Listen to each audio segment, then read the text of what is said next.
Welcome to my monthly movie wrap up.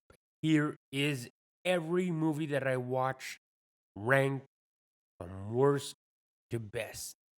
Let's get it started.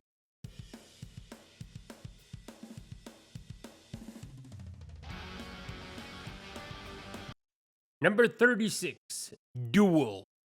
As much as I'm a fan of Karen Gillian, I feel this one was underwhelming, and I feel that the sixth day did it better. Maybe not better, but it was more fun. Number 35.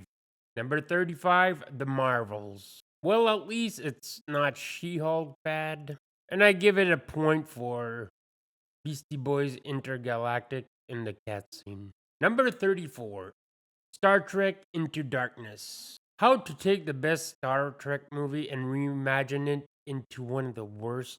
Even the cast could not save this one. Number 33, Prince of Persia The Sands of Time. What the freaking have you done with my beloved video game franchise? Number 32, Hurricane Smith.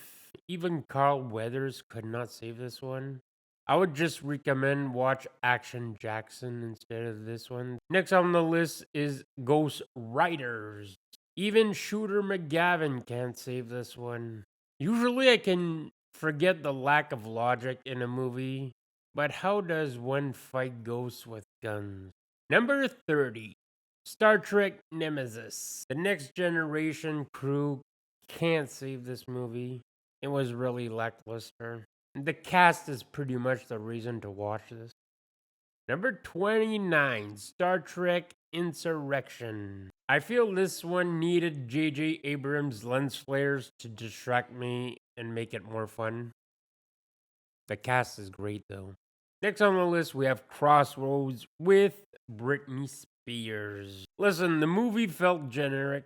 However, Britney did a decent job in the movie. Could have been way better, especially from the director of Half Baked and Billy Madison. Next on the list, we have Riot Girls.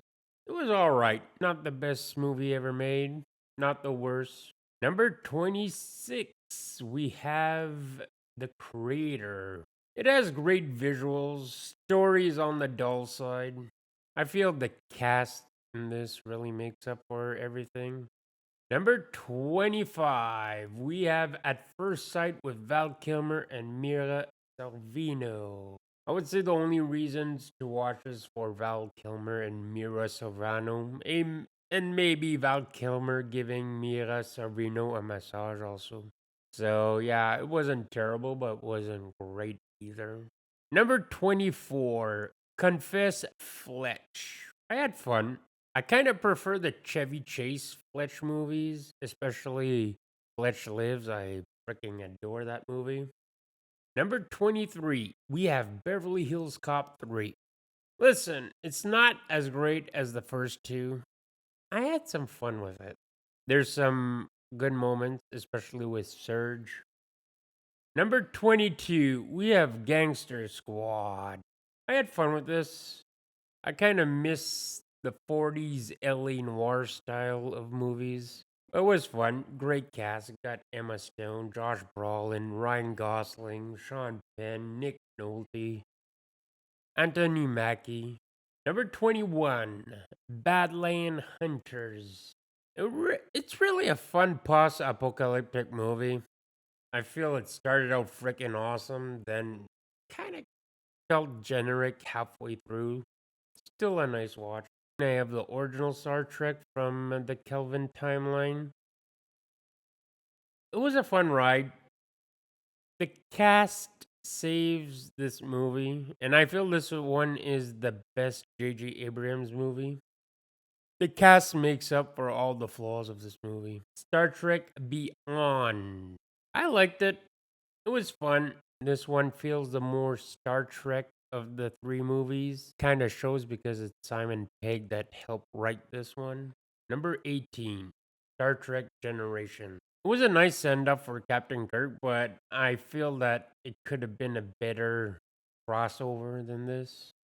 Like, include everyone from the original series, have a nice send up for them, but It was fun. I liked it. Next on the list is Star Trek First Contact. I feel this one is the best of the Next Generation series. Next up, we have Men with Brooms. I don't care if the movie is serious or not, good or bad. Leslie Nielsen will always make me smile. His talent is still missed to this day. Next, we have Fright Night Part 2. Listen, I was expecting a train wreck, but I had fun with this one. I really like the 80s special effects. It's not as great as The Thing, but 80s special effects makes everything better. Ooh, next we have Action Jackson. Awesome action movie with Carl Weathers. I feel this movie is really carried by his legendary persona on screen. And you have the dad from Poltergeist playing a villain. After this, we have The Last Voyage of the Demeter. I heard a lot of bad things about this, but I actually found this fun. Next up, we have Knock Around Guys. Anyone remember when Vin Diesel actually tried? I actually like this more than I should have, but I feel it's because I think Barry Pepper is one of the most underrated actors. Next up, we have Star Trek 3 The Search of Spock.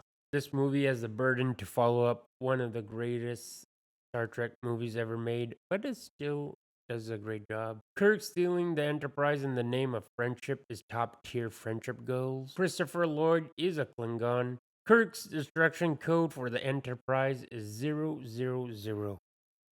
Let's face it, it's brilliant if you think about it.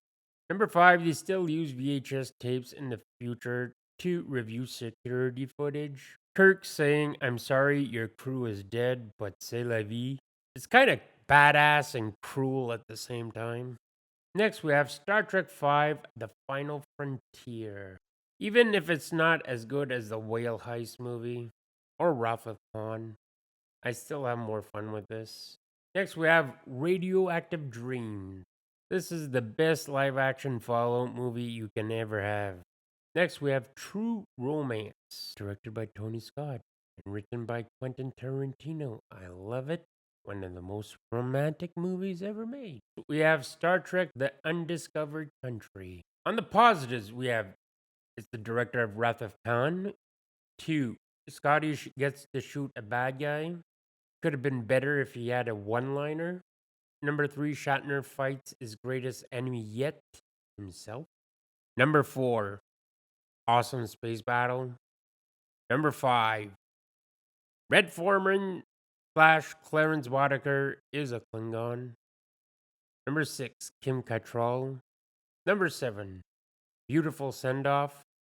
Number 8, Dr. McCoy. I'm a huge fan of Dr. McCoy. Negative, story is not as great as Wrath of Khan and lacks the fun of Voyage Home, but still a fun movie. Next one is going to be a little bit, I know it got a lot of hate, but I had a lot of fun with it, and it's Argyle. I just had fun with it. I really love Sam Rockwell. I know Dua Lipa and Henry Cavill have limited screen time. I still had fun. Next up, we have Super Mario Bros. The live action movie. I got this on 4K and it is glorious. The 4K transfer is incredible. And I have fun with this movie. Yeah, I know it's well hated, but as a video game adaptation, I don't think it's great. As a parallel universe cyberpunk style movie, I think this is pretty cool. Next up, we have Fright Night. First, I'm a huge fan of 80s horror. There's something special with 80s horror, and the cast is great. I love it. Next up, we have Willy's Wonderland. This one's because I bought the 4K release, and oh my god, it is glorious. And I will never get tired of Nick Cage beating up animatronics. Next up, we have Star Trek 4 The Voyage Home. This movie is awesome. It is fun. I love it. They steal Christopher Lloyd's Klingon ship to go back in time. I don't think that is a coincidence. This is the only situation where kidnapping whales is acceptable and entertaining. Is it great cinema? Probably not, but I love the premise of this movie. It's so fun to see the crew interact with people from the 20th century. Kurt says dumbass and it's awesome. I never realized that the whale specialist was the mom from Child's Play. Number 1, Field of Dreams. This is one of my favorite movies of all time. So, thanks for watching. If you like this video, please like, share, and comment.